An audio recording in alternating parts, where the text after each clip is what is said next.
Hello ladies and gentlemen, welcome back to my YouTube channel. This is Grace Wasini. It's been a while because I've been busy, and also the weather in Denmark is very beautiful now. It's spring has started, so more activities, more family activities going on.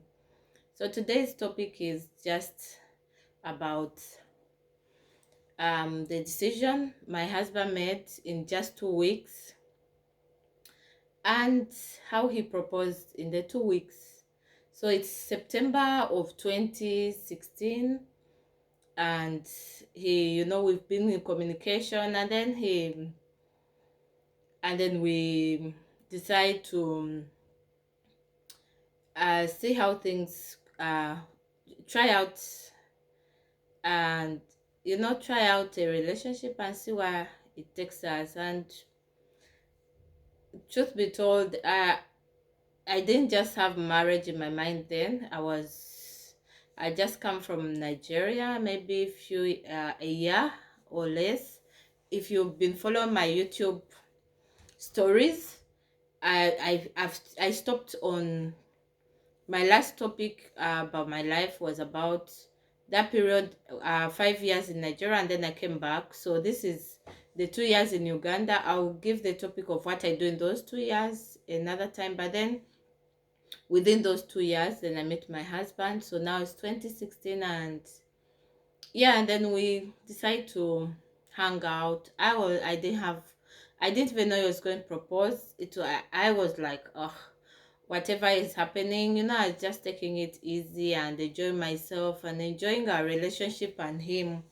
There's so much we did. We hung out, we went to restaurants, we went clubbing, we went for dinner. We did different things, but we spent most of our time in the he had rented an apartment, a beautiful small apartment, and he loves cooking. I never seen a man cook. So he was doing so much cooking, I was doing so much. I don't remember if there was a dishwasher. I think there was no dishwasher in that apartment, but there was washing machines for clothes. But I was a typical Ugandan girl, so I was just washing clothes manually with my hands, and the dishes I was just using my hands.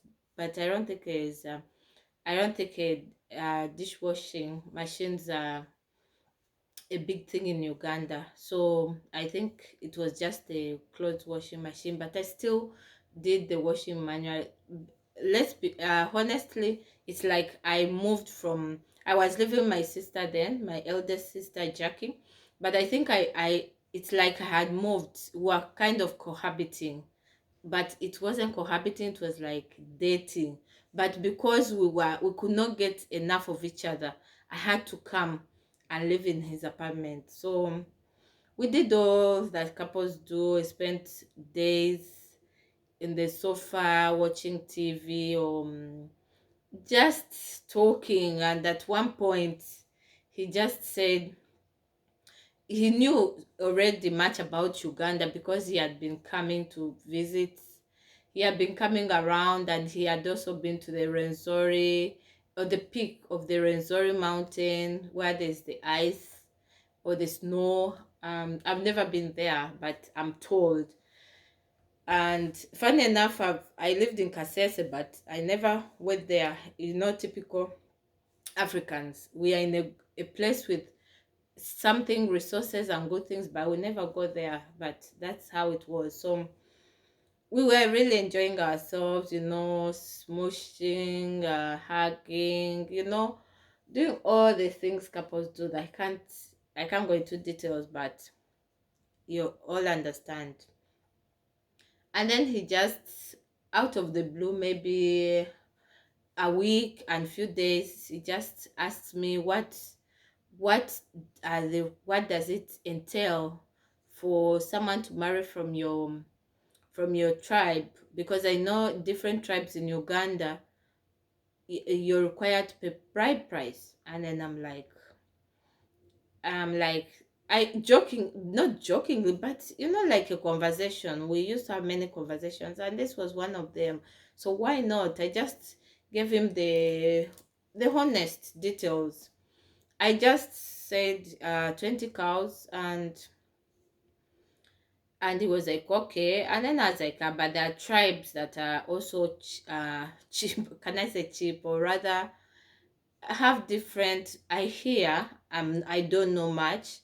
I haven't attended so many traditional marriages or traditional events from different tribes, but I hear there are some tribes where you just take vegetables, some tribes you just take a goat, some tribes you just take foodstuffs, different things. But I think our tribe, people from the west of Uganda, they're from Mbarara or Rukunjiri. I'm from Rukunjiri personally, from Rukunjiri, Mbarara, Tungamu, and fourth and health, fourth and fourth. But I really don't know much. But I think it also depends on your family, and also whom you're getting married to these days. Things have changed. There's nothing really consistent.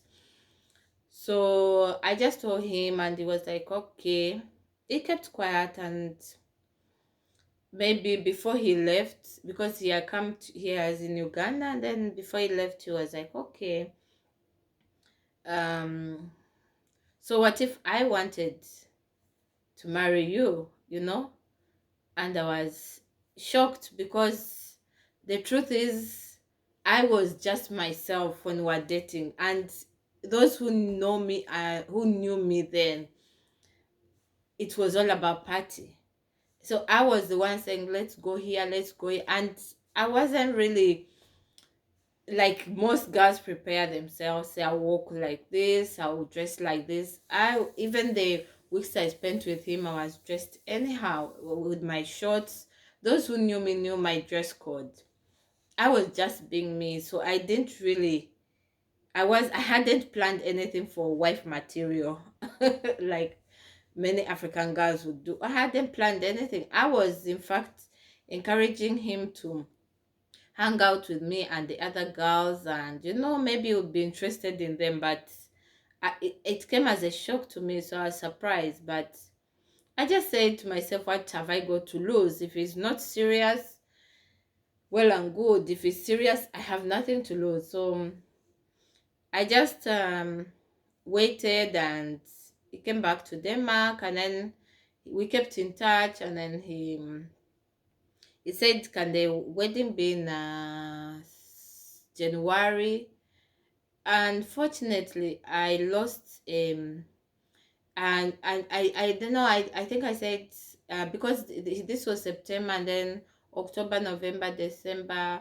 I think we were like, we should even do it December, but I don't remember why. I don't like maybe events in December because it's too busy. I hate something overcrowded, things that are overcrowded and too much, circus.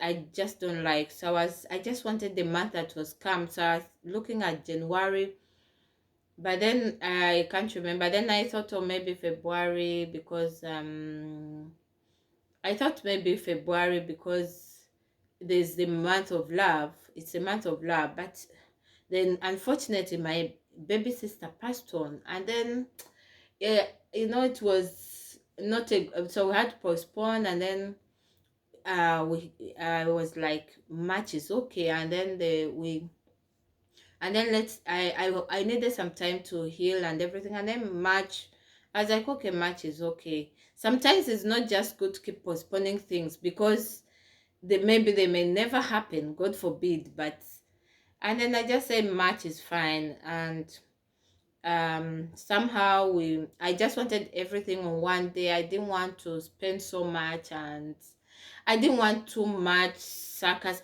And also I've been to many, I've had, and also I've known many friends that attend events, and are like, oh, the dress was this, oh, the groom was this, oh, and there's nothing. They're not even praying for you, and they've come to your wedding, they've eaten, they've done everything. So I just wanted something small, and only with my close relations. So that's why I try my best to make it as simple as possible. And I'm grateful because then that's budget cuts on my husband's budget and my father's budget. So and so the wedding took place in March. So let's say he proposed that in 2 weeks in September, and then the wedding was September, October, November, December, January, February, March. So in short, we got married in about 5 months time, but or less. But then we didn't. After the 2 weeks, we did. He was in Denmark, and then he everything took place while he was in Denmark. He just came for the wedding on the wedding day. The next time I'll have the next topic my next content will be about the not maybe the next, but the next time I'm continuing with the story of my life and relations. I'll just talk about the bride price, the parts of the bride price. So yeah, so I know different tribes and different countries.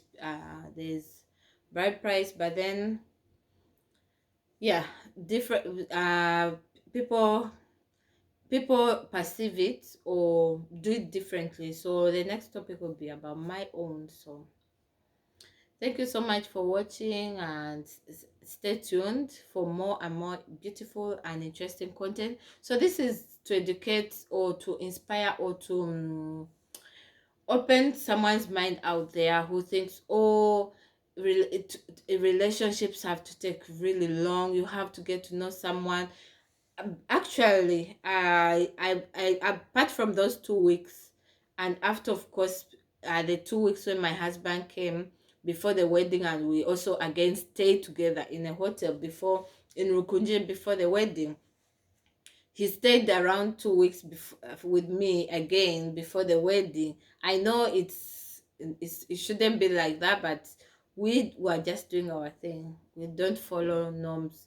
Rules are there to be broken, and sometimes following rules is too boring and it may not even work out. So why not do your thing the way you want to do it and let it work? So in March, actually, we already matched. Yeah, next week we are celebrating our 5th wedding anniversary. So that's why I thought about bringing up this topic to encourage or push someone out there who is seeing someone and they're like, oh, wait for 5 years, or wait. And the girls even saying wait for 5 years, or the gentlemen not gentlemen, boys are engaging them and leaving the rings there for so long. Or so you don't have to look at the time you date someone, or you cohabit. I think it's about what you discuss, because you might even date for 5 years and you're not really tackling the right topics and going the right direction. So I think it's about